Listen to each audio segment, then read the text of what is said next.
growing up, I was a very self-centered child. I mean, in a good way, I would put myself in my thinking first. I would give space to myself mentally, and I enjoyed that space. I needed that space. And so it was a question of time until it all kind of like, the penny dropped, and I started to look at my own behavior as something, um, you know, more in focus really than ever before. I was diagnosed as an adult in 2018. For all my life, I basically had no idea of the condition. It came about because of employment, really.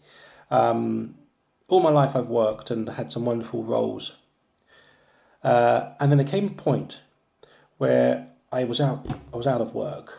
I picked up my CV and I started looking at all the jobs I'd done, and each and every one of them I had a social tension somewhere in that environment.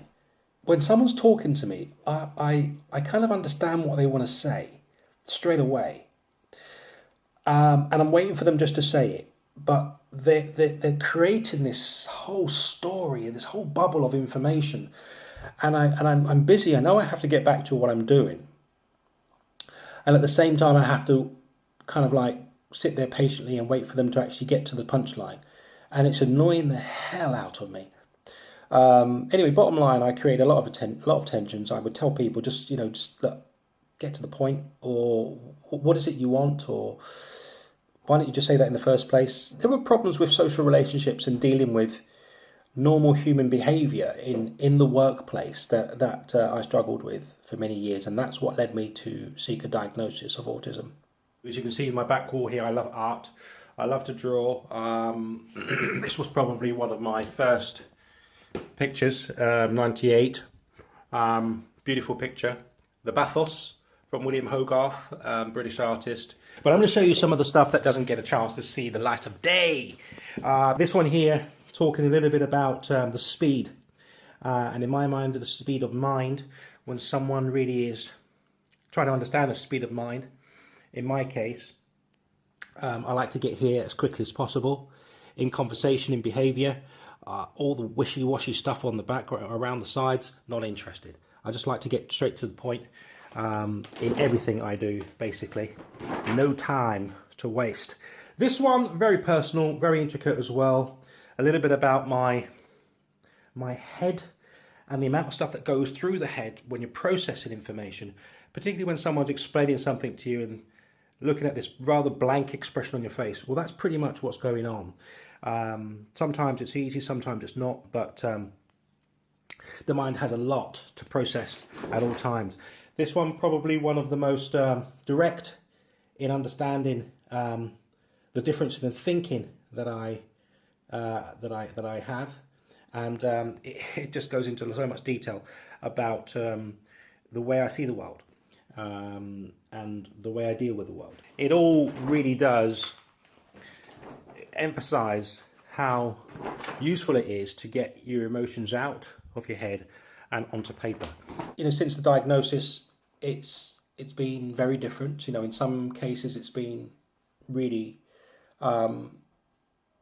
helpful to disclose my diagnosis. In other cases, a disclosure has caused even more complications for people. Then they start to treat you differently. They start to act differently around me. So the bottom line is this: when you behave in a very erratic way in the workplace, it could be a comment, a flippant comment you make to somebody. It could be something you brush aside with no emotion. Talking about myself. You can't help but being looked at as a bit of a strange one. He's a bit strange. That was a bit weird, wasn't it? That's just going to happen. That's human nature. Don't get offended. Don't get surprised. But I'll tell you this: the moment you say, actually, I'm a diagnosed autistic person, the tolerance levels change in others. They can take more of your peculiarities. So that is definitely a huge difference when you look at the past and you look at now. I'm going to say to you, what I really think society should do. And it is not intelligent, and it's not complex or anything. I think society should teach people to be respectful of others, regardless of their race, of their disability, of their weight, of their sexual orientation. I think categorization is a necessary evil. We need to do it in order to address particular demographics, particular groups, and support them. But the evil is that we segregate, we categorize, we block people off, and we name them. And because of that, you are now different. You are a category. You are BME, it's a category. You are autistic, category. You're not just a person anymore. Society should go back to teaching people to respect people. Doesn't matter. Okay? You can be everything you want to be in the workplace. Just show your respect to other people.